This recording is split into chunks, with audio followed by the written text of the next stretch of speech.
কিন্তু ভরতপুরে অনামিকা ঘোষ সে ভোটে হেরেও সেখানে গিয়ে মনে করছে আমি এমএলএ, এখানে ভোটে হেরেও বিজেপি মনে করছে আমি এমএলএ, এখানে এখানে এমন আস্ফালন করে বেড়াচ্ছে।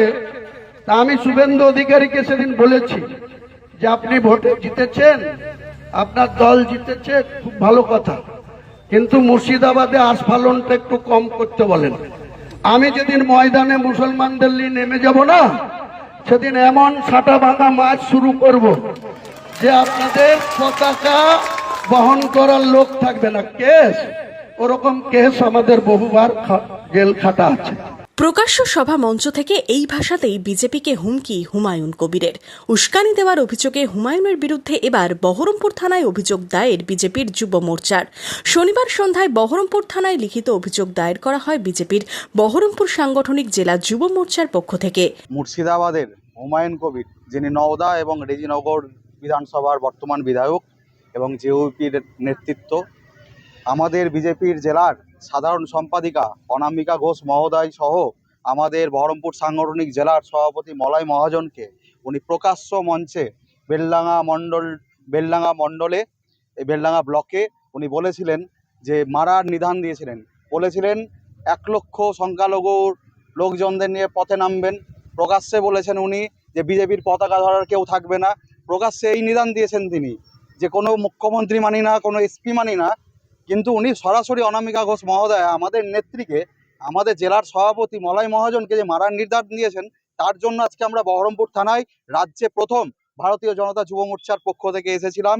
আইসি সন্দীপ সেনকে অবগত করেছি সম্পূর্ণ বিষয়টি এবং আমরা আইসির কাছে দাবি করেছি এফআইআর করার সাথে যে অবিলম্বে হুমায়ুন কবিরকে গ্রেপ্তার করে যথাযথ শাস্তিমূলক ব্যবস্থা নিতে হবে। তার জন্য যুব মোর্চার পক্ষ থেকে আজকে আমরা এসেছিলাম এবং আগামী দিনে বৃহত্তর আন্দোলনের পথে নামছি আমরা। হুমায়ুন কবির যতক্ষণ না গ্রেপ্তার হচ্ছে, সারা পশ্চিমবাংলায় যুব মোর্চার নেতৃত্বে প্রত্যেকটি থানায় ওনার নামে এফআইআর করা হবে। বহরমপুরে আজকে ভারতীয় জনতা যুব মোর্চার বহরমপুর সাংগঠনিক জেলার থেকে আমরা এসেছিলাম, এফআইআর করলাম হুমায়ুন কবিরের নামে। শুক্রবার রেজিনগরের কাশীপুরের সভা থেকে কার্যত বিজেপিকে হুঁশিয়ারি দিয়েছিলেন হুমায়ুন কবির। কি বলেছিলেন হুমায়ুন কবির? কিন্তু ভরতপুরে অনামিকা ঘোষ সে ভোটে হেরেও সেখানে গিয়ে মনে করছে আমি এমএলএ, এখানে ভোটে হেরেও বিজেপি মনে করছে আমি এমএলএ, এখানে এখানে এমন আস্ফালন করে বেড়াচ্ছে।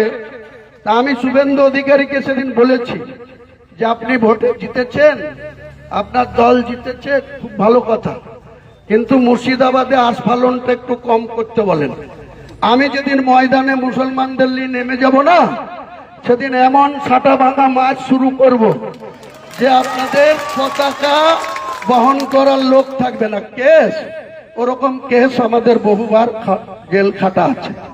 হাজার লোককে আপনি বহরমপুর সেন্ট্রাল জেলের যে আয়তন, তাতে 4700-র বেশি 4800 লোক ধরে না। লাখ লাখ লোককে রাস্তায় নিয়ে নামাবো আর সাটা ভাঙা মাছ দেবো আর জেলে যাব।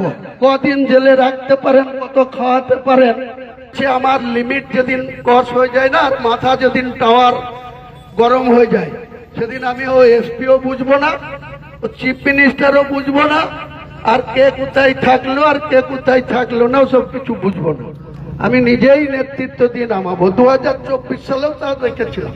জানা গেছে এই মন্তব্যের পরিপ্রেক্ষিতে আমজনতা উন্নয়ন পার্টির চেয়ারম্যান তথা বিধায়ক হুমায়ুন কবিরের নামে ইতিমধ্যেই 11টি বিএনএস ধারায় মামলা রুজু হয়েছে। উস্কানি দেওয়ার অভিযোগে একাধিক ধারায় হয়েছে মামলা। এই নিয়ে কি জানাচ্ছেন হুমায়ুন কবির? আর আমরা আমাদের বিরুদ্ধে যত খুশি কেস হোক, আমরা কোনো অন্যায় কাজ করি না, আমরা মানুষের উপরে কোনো জুলুম করি না, মানুষের উপরে কোনো কাজ করে দেওয়ার বিনিময়ে চাকরি বলুন বা অন্য কোনো কাজ বলুন, কোনো থানাতে কোনো মানুষ বিপদে পড়লে সে হিন্দু মুসলমান দেখি না, আমরা কাউকে জিজ্ঞাসা করি না আপনি কোন ধর্মের মানুষ, কোন বাড়ি থেকে এসছেন। আইনের পথে চলুক না, প্রমাণ করতে হবে তো। আমি যে আমাকে বলছে যে আমার বিরুদ্ধে এই করেছে, আর যারা ওরা করেছে, আজকে হেরো অনামিকা ঘোষ 59,000 ভোটে বিজেপির বাবন ঘোষ আমার কাছে হেরেছে। 81,000 ভোটে যে তৃণমূল হেরেছে, 4 মের 4 তারিখে, 4 মের পরে 4টের পরে যারা তৃণমূলের দালালি করতো, তৃণমূলের তোলাবাজি করতো, তৃণমূলের হয়ে গুন্ডামি করতো, তারা আবার এখন বিজেপির পতাকা ধরে নিয়েছে, তারা গেরুয়া ধরে নিয়ে আমাদের সাথে লড়তে আসছে। লড়ুক না, কোনো অসুবিধা নাই, আমি পরোয়া করি না। আমার জীবনটাই লড়াই সংগ্রাম দিয়ে আমি ন্যায়ের প্রতিষ্ঠা করতে লড়ে যাব। আমি ওসব ভয় পাই না, আমাকে ধরে ঢুকিয়ে দেখ।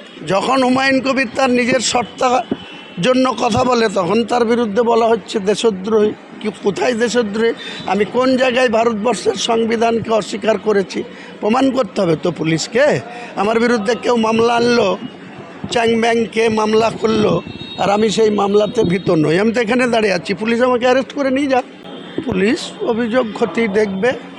পুলিশ যদি মনে করে যে আমি কোনো আইন ভঙ্গ করেছি বা কোনো কারো ক্ষতি করেছি, সেটা পুলিশ খতিয়ে দেখে আইনের পথে চলবে। হুমায়ুনের মন্তব্য ঘিরে শুরু হয়েছে রাজনৈতিক চাপানুতর, হয়েছে এফআইআর। এখন দেখার প্রশাসন কি ব্যবস্থা নেয় হুমায়ুনের বিরুদ্ধে। Bureau report, Madhyabanga news.